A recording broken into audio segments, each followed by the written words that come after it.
My name is Higgins. I am an earth lawyer.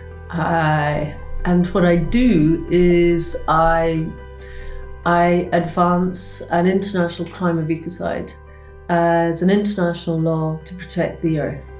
Earth lawyers are those who are engaging in new laws to protect the earth and all who live here. You could call it the progressive end of where law is moving towards, and the collective term that's now used is earth law.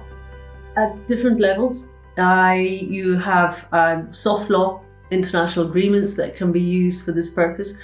Problem is that when you have a country pull out, it protects no one. You can have civil litigation. You can have enforcement mechanisms that allow for suing through civil courts. Problem is that there's no state responsibility, and for individuals and communities that are at the front line of being seriously harmed, that can be a very expensive and lengthy and unjust way of seeking resolution. Ecocide crime is my proposal into the United Nations to extend its remit under the International Criminal Court to bring prosecutions against not just state entities, state individuals, but also corporate individuals for their failure to protect the earth, for causing serious harm, extensive damage, destruction to a loss of ecosystems. 20th century law is very situational, explicit when it comes to atrocity crimes, genocide being a very good example. So with genocide, for instance, you can look at a given territory and say, sometimes you can give very precise numbers as to how many have been killed for want of their beliefs or their ethnicity, and it's happened in a given territory at a given time. However, if we're looking at something like climate crime, we have different parameters to examine here. We have known scientific knowledge now about what will occur if certain dangerous industrial activity is not prohibited. And on the basis of that, we're dealing with possibly future crimes. We can actually ascertain how many lives will be lost as a result of, in essence, climate crime. At the end of the day, we have a unique 21st century challenge here. The size, the duration, the impact doesn't fit the normal parameters you would apply to genocide. And indeed, something can happen on one continent that has significant adverse impacts, cumulative impacts, and long-term into the future impacts for those who it's very much felt as an existential humanitarian crisis on a completely different continent. For instance, in the Pacific. So the parameters that have to be applied for this unique set of circumstances that we're now facing have to differ in some way, we think, than what has been normally applied through traditional atrocity crime routes.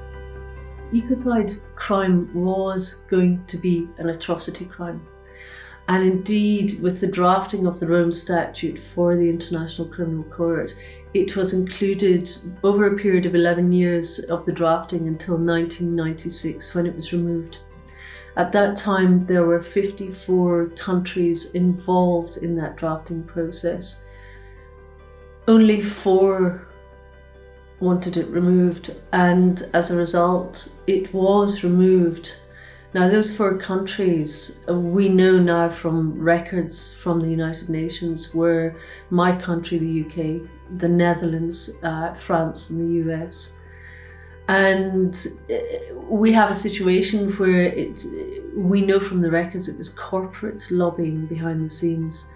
So I think our biggest challenge is not so much actually having this added as an additional crime within the statute of the International Criminal Court, but ensuring that behind closed doors it doesn't become either watered down or completely shelved all over again. We already have a political framework called the Responsibility to Protect. However, that's all it is. It's a soft law document, and that was signed by all governments in 2005. That was the watered down version of state crimes and state crimes of responsibility. And ecocide was originally included in that as well. So just as it was removed from the Rome Statute for the International Criminal Court, it was removed as a state crime of responsibility. Now, we have that governance of state crime, of the responsibility to protect against genocide, war crimes, crimes against humanity. We can put enforcement in there for responsibility to protect all life. And that is ecocide.